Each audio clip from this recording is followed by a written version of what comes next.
இட்லி தோசைக்கு ஏதாச்சும் புதுசாக சைட் டிஷ் செய்யலாம் தேடிட்டு இருக்கும்போது அதிகமான நான் பார்த்தது வந்து கும்பகோணம் கடப்பா இதை தான் பார்த்துருந்தேன்.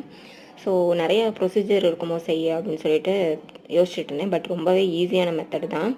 பட் வந்து லாஸ்ட்டாக வந்து இட்லி தோசை பதிலாக வேறு எதுவும் மாறிடுச்சு. அதை லாஸ்ட்டில் சொல்கிறேன். ஃபஸ்ட்டு வந்து பாசிப்பருப்பு, உருளைக்கிழங்கு, அப்புறம் 4 பச்சை மிளகாய் போட்டு ஃபஸ்ட்டு குக்கரில் பாயில் பண்ணி எடுத்துக்கிறோம். இந்த கேப்பில் வந்து வெங்காயம், அப்புறம் தக்காளி, அப்புறம் இந்த பிரியாணி ஸ்பைசஸ் இருக்குல்ல அதில் வந்து எடுத்து வச்சிட்டேன்.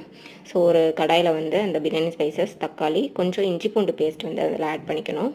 ஆட் பண்ணிவிட்டு நல்லா பச்சை வாசனை போடணும். தக்காளி போட்டு நல்லா மசிஞ்சதும் அதுக்குள்ளே இந்த வேக வச்ச அந்த பாசிப்பருப்பு இதை ரெடி ஆயிரும். அதையும் மசிச்சு எடுத்து வச்சுட்டேன். அப்புறம் இதுக்கு வந்து ஒரு அரைச்ச மசாலா சேர்க்கணும். அதுக்கு தேங்காய், அப்புறம் சோம்பு, பச்சை மிளகா, கசகசா, அப்புறம் முந்திரி பருப்பு இதெல்லாம் அரைச்சி வச்சுட்டேன். இது நல்லா வந்து கொஞ்சம் கொதிச்சதும் இந்த மசாலாவும் சேர்த்து ஆட் பண்ணிவிட்டு சூப்பராக பச்சை வாங்க சாப்பிடணும். கொத்தமல்லி தூவி வந்து வச்சுட்டேன். ஸோ லாஸ்ட்டாக வந்து பூரி வந்து பிளான் மாறிடுச்சு. பூரிக்கு நல்லாயிருக்கும்னு சொல்லிட்டு அதை செஞ்சு சாப்பிட்டோம்.